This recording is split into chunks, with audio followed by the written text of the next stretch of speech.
नमस्कार साथियों, राज CIMS portal पर आपको ओपनिंग बैलेंस की एंट्री कैसे करनी है और यदि आपने पोर्टल पर ओपनिंग बैलेंस की एंट्री कर दी है और भूलवश आपसे कोई गलती रह गई है तो आप उसमें सुधार कैसे करवाएंगे।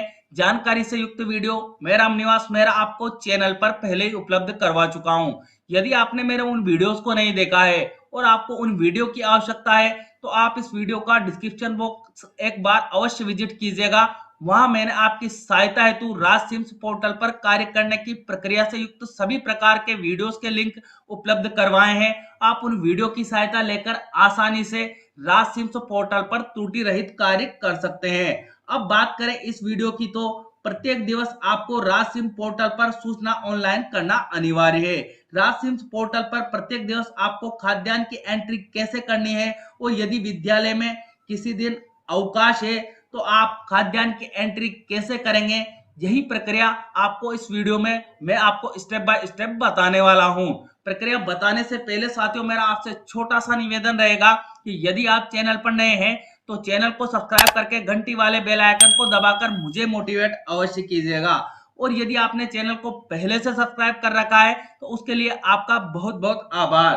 तो चलिए साथियों जानते हैं राज सिम्स पोर्टल पर खाद्यान्न की प्रत्येक दिवस की एंट्री करने की प्रक्रिया। राज सिम्स पोर्टल पर खाद्यान्न की प्रत्येक दिवस की एंट्री करने के लिए आपको क्या करना है, प्रत्येक दिवस अपनी एसएसओ को लॉगिन करना होगा। साथियों मैं लॉगिन प्रक्रिया आपके साथ यहाँ शेयर नहीं कर रहा हूं क्योंकि मैं जानता हूं कि आप लॉगिन प्रक्रिया से अब भली भांति परिचित हो चुके हैं। फिर भी आपको लॉगिन करने में किसी प्रकार की दिक्कत है तो आप इस वीडियो के डिस्क्रिप्शन बॉक्स में जाइएगा। वहां मैंने आपकी सहायता हेतु एसएसओ पर लॉगिन करने की प्रक्रिया से युक्त वीडियो का लिंक उपलब्ध करवाया है। आप उस वीडियो की सहायता लेकर पहले एसएसओ पर लॉगिन करना सीख लीजिएगा। जब आप एसएसओ को लॉगिन करेंगे तो इस तरह का इंटरफेस आपके सामने आएगा। अब यदि आपने रिसेंटली राज एसएमआईएस ऐप पर कार्य किया होगा तो आपको ऐप यहाँ ऊपर ही मिल जाएगी और यदि ये ऐप आपको यहाँ पर नहीं मिलती है तो ऐसी कंडीशन में आपको क्या करना है, अदर एक्टिव ऐप का ऑप्शन आपको यहाँ पर दिया गया है, आप यहाँ पर क्लिक कर लीजिएगा। जैसे आप यहाँ पर क्लिक करेंगे एसएसओ पर जितने भी एप्स अवेलेबल है वो आपको यहाँ पर बताए जाएंगे और आपका जो कर्सर है वो एक्टिव मोड में आपको यहाँ पर दिखाई देगा। तो आपको यहाँ पर जो टाइप करना है वो टाइप करना है राज एस IMS, ये आपको यहाँ टाइप कर लेना है और उसके बाद आपको यहाँ सर्च पर क्लिक करना है। जैसे आप सर्च पर क्लिक करेंगे आपके सामने राज IMS का ऐप इस तरह से आ जाएगा।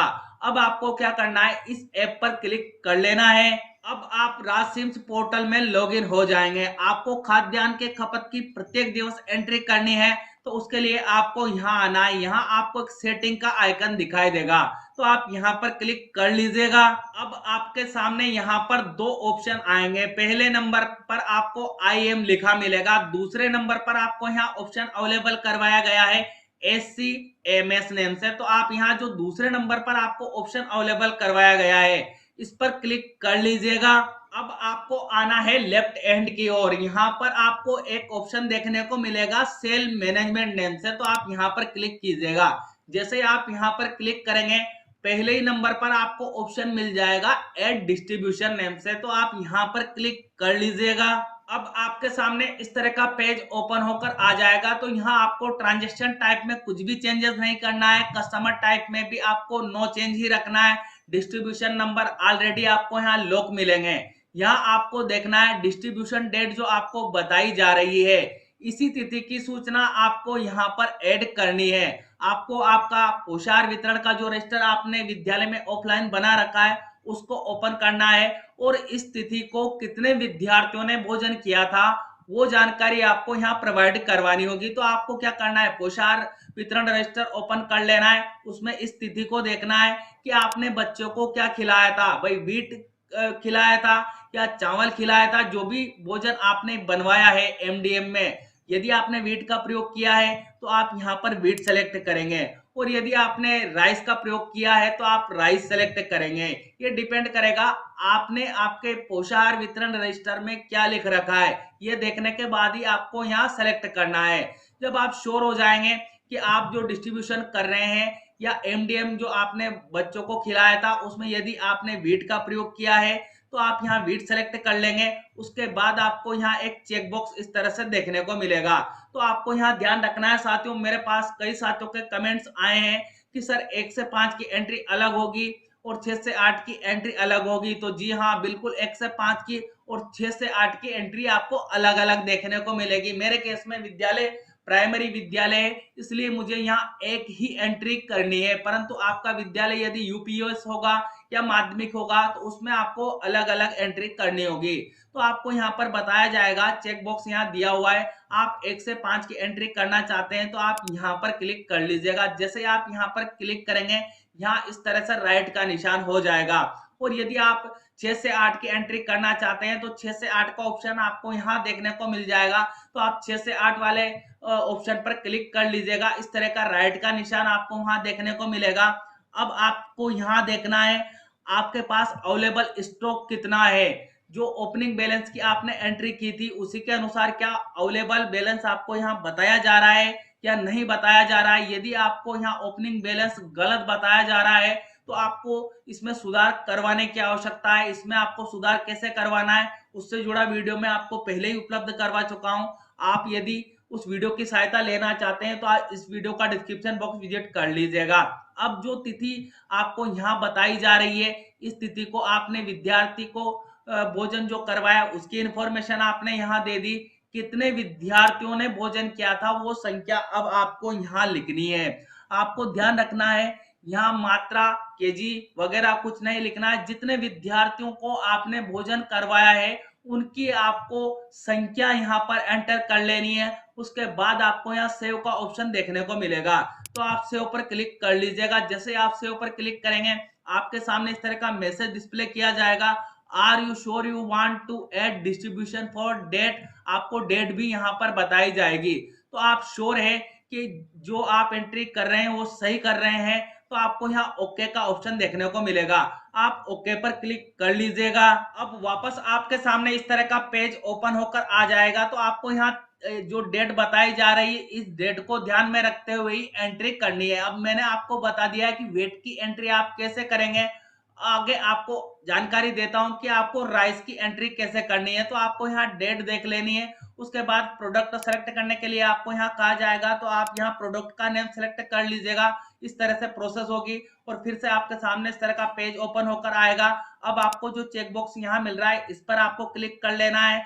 आपने जो यहाँ प्रोडक्ट सेलेक्ट किया है उसकी कितनी मात्रा आपके यहाँ अवेलेबल है वो आपको यहाँ पर बताया जाएगा। अब उस दिन विद्यार्थी कितने बेनिफिशियरी थे जिन्होंने एमडीएम ग्रहण किया था, जो आपके पोषाहार वितरण पंजिका है उस रजिस्टर के अनुसार आप यहाँ छात्र संख्या प्रोवाइड करवा देंगे। फिर आपको यहाँ सेव का ऑप्शन देखने को मिलेगा, तो आप यहाँ सेव पर क्लिक कर लीजिएगा। फिर से आपके सामने इस तरह का मैसेज आएगा कि are you sure you want to add this distribution. तो आपको क्या करना है, यहाँ ओके पर क्लिक कर लेना है। जैसे आप ओके पर क्लिक करेंगे सर्वर अपना कार्य करने में कुछ टाइम लेगा, तो आपको क्या करना है, वेट करना है। आपको यहाँ कुछ समय बाद एक मैसेज डिस्प्ले किया जाएगा, रिकॉर्ड सेव सक्सेसफुली, और आपके सामने वापस इस तरह का पेज ओपन होकर आ जाएगा। अब बात आती है कि आपके विद्यालय में यदि कोई अवकाश है तो उस दिवस को आपको एंट्री कैसे करनी है वो जानकारी भी मैं दे देता हूं। तो उसके लिए साथियों मैंने सभी एंट्रीज 9 अप्रैल तक की कंप्लीट कर ली है। अब 10 अप्रैल को हमारे राजकीय विद्यालय में चेटी चंड का अवकाश था। मैं एक एग्जांपल आपको यहाँ पर बता रहा हूँ कि आप जब अवकाश आएगा तो आपको क्या करना है। संडे की एंट्री आपको यहाँ नहीं करनी है। पोर्टल को इस तरह से डिजाइन किया गया है कि संडे की एंट्री होगी ही नहीं, ऑटोमेटिकली आपको संडे के अगली डेट आपको यहाँ बता दी जाएगी, परंतु अन्य कोई अवकाश होगा तो वो डेट आपको यहाँ पर डिस्प्ले की जाएगी। तो इस स्थिति को, क्या आपके विद्यालय में अवकाश रहा है तो ऐसी कंडीशन में निश्चित है कि जीरो कंजम्पशन रहा होगा, खाद्यान्न जो है वो खत्म ही नहीं हुआ होगा। तो उसके लिए आपको यहाँ एक चेक बॉक्स दिया हुआ है, zero consumption for this day. इसके सम्मुख यहाँ चेक बॉक्स आपको देखने को मिल जाएगा, तो आप यहाँ पर क्लिक कर लीजिएगा। जैसे आप यहाँ पर क्लिक करेंगे आपको रीजन सेलेक्ट करने के लिए कहा जाएगा कि आप जीरो कंजम्पशन क्यों दिखा रहे हैं। तो पहले नंबर पर आपको यहाँ एक ऑप्शन देखने को मिलेगा, हॉलीडे इन स्कूल। यदि आपके विद्यालय में अवकाश था तो आप ये वाला ऑप्शन सेलेक्ट करेंगे। दूसरे नंबर पर आपको यहाँ बताया गया है non availability of food grains. यदि आप आपके विद्यालय में फूड ग्रेन खत्म हो चुका है और इस कारण से भोजन नहीं बना है, तो आप दूसरे नंबर वाला ऑप्शन चयन करेंगे। तीसरे नंबर पर आपको ऑप्शन मिलेगा non availability of funds cooking cost ingredient. यदि आपके विद्यालय में फंड की अवेलेबिलिटी नहीं है या कुकिंग कॉस्ट की जो अवेलेबिलिटी नहीं है, इस कारण से आपने भोजन नहीं बनाया है, तो आपको तीसरे नंबर का ऑप्शन चयन करना है। चौथे नंबर पर आपको बताया गया है absence of cook come helpers. यदि आपका जो कुक कम हेल्पर जो विद्यालय में एमडीएम बनाता है वो एब्सेंट रहा है, तो आप ये वाला ऑप्शन चयन करेंगे। उसके अलावा आपको यहाँ अगला जो ऑप्शन दिखाई दे रहा है food not arrived from NGO SHG. जिन विद्यालयों में एनजीओ या एसएचजी के थ्रू भोजन या एमडीएम प्रोवाइड होता है, यदि उनके द्वारा प्रोवाइड नहीं करवाया गया है, तो ऐसी कंडीशन में आपको ये वाला ऑप्शन चयन करना है। और इनके अलावा यदि कोई रीजन और है जिसका आप चयन करना चाहते हैं और उसके कारण आपके विद्यालय में भोजन नहीं बना है, तो आपको यहाँ अदर का ऑप्शन देखने को मिल जाएगा, तो आप यहाँ अदर भी सेलेक्ट कर सकते हैं। हालांकि जैसा कि मैं आपको बता रहा हूं कि 10 अप्रैल को चेटी चंड का अवकाश था और विद्यालय में हॉलीडे था, इसलिए मैं ये वाला ऑप्शन चयन कर रहा हूं। परंतु जो भी कारण रहा हो आपके विद्यालय में एमडीएम नहीं बनने का, वो कारण आप यहां से सेलेक्ट कर लेंगे। फिर आपको यहाँ ऑप्शन मिल जाएगा सेव का, तो आप सेव पर क्लिक कर लीजिएगा। जैसे ही आप सेव पर क्लिक करेंगे आपके सामने इस तरह की इंफॉर्मेशन ओपन होकर वापस आएगी। आपसे पूछा जाएगा कि आप इस एंट्री को सेव करना चाहते हैं, तो आपको जो है ओके का ऑप्शन देखने को मिलेगा। इस ओके वाले ऑप्शन पर क्लिक कर लेना। जैसे आप यहाँ पर क्लिक करेंगे, सर्वर अपना कार्य करने में कुछ टाइम लेगा, आपको धैर्य बनाकर रखना है। अब आपको यहाँ ग्रीन कलर में मैसेज शो किया जाएगा डेटा सेव सक्सेसफुली। आपको देखना है कि आपने जो एंट्री की है क्या वो सही एंट्री है या नहीं है। इस बात की जांच आप करना चाहते हैं, तो आपको यहाँ पर एक ऑप्शन दिया गया है बैक टू लिस्ट नेम से, तो आप यहाँ पर क्लिक कर लीजिएगा। जैसे ही आप बैक टू लिस्ट पर क्लिक करेंगे आपको यहाँ इंफॉर्मेशन बता दी जाएगी कि आपके द्वारा कौन कौन सी तिथि की एंट्री की जा चुकी है, वो डेट और ईयर आपको यहाँ पर बताया जाएगा। बेनिफिशियरी टाइप आपको यहाँ पर बता दिया जाएगा और जो भी आप एंट्री करेंगे वो एंट्री आपके द्वारा अप्रूव की जा चुकी है या नहीं, ये इंफॉर्मेशन आपको पोर्टल पर यहीं देखने को मिल जाएगी। उम्मीद करता हूं साथियों इस वीडियो की सहायता लेकर आप आसानी से जो एमडीएम के अंतर्गत आपने विद्यार्थियों को भोजन परोसा है उसकी सूचना राजसिम पोर्टल पर प्रत्येक दिवस ऑनलाइन कर पाएंगे। यदि वीडियो आपको उपयोगी लगा हो तो वीडियो को लाइक अवश्य कीजिएगा, साथ में इस वीडियो को हमारे सभी साथियों तक पहुंचाइएगा ताकि हमारे अन्य साथियों का कार्य भी आपकी तरह आसान हो जाए। और आपको मुझसे वीडियो संबंधी कोई सुझाव पूछने हैं या वीडियो संबंधी आप राय मुझे देना चाहते हैं या कोई तकनीकी समस्या आपको एमडीएम से संबंधित राजसिम पोर्टल पर कार्य करने से संबंधित है, तो कमेंट बॉक्स में कमेंट अवश्य कीजिएगा। मिलते हैं साथियों इसी तरह के इंपॉर्टेंट टॉपिक के साथ, तब तक के लिए जय हिंद जय भारत।